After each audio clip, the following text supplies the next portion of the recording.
The war in Ukraine, the ruble speaks volumes.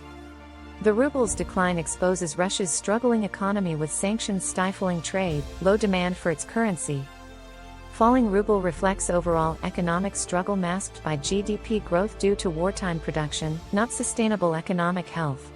The ruble's 14% drop since July, reaching 98 rubles per USD on November 1, underscores growing economic pressures on Russia amid the ongoing war with Ukraine. On October 25, 2024, Russia's central bank hiked its key interest rate by 200 basis points to 21%. The highest level since when Russia was recovering from the chaos that followed the collapse of the Soviet Union.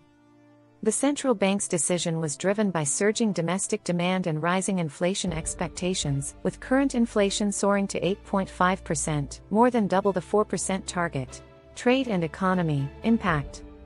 Ruble decline imposes limited global willingness to trade, and rubles forces Russia to conduct transactions in stronger currencies like the yuan or dirham, further weakening the ruble. For Russian economy, the ruble's decline has increased import costs, reduced international competitiveness, restricted borrowing, and worsened purchasing power due to stagnant incomes. The war in Ukraine impact. Russia's military operations in Ukraine are facing significant challenges due to the depreciation of the ruble and economic pressures.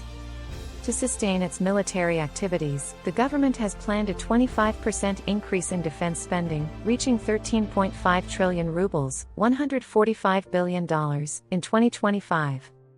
Inflation, higher interest rates, and international sanctions are straining the economy, limiting resources for prolonged engagements. Additionally, the weakened ruble has increased the cost of importing essential military components, disrupting supply chains and reducing the effectiveness of Russia's forces.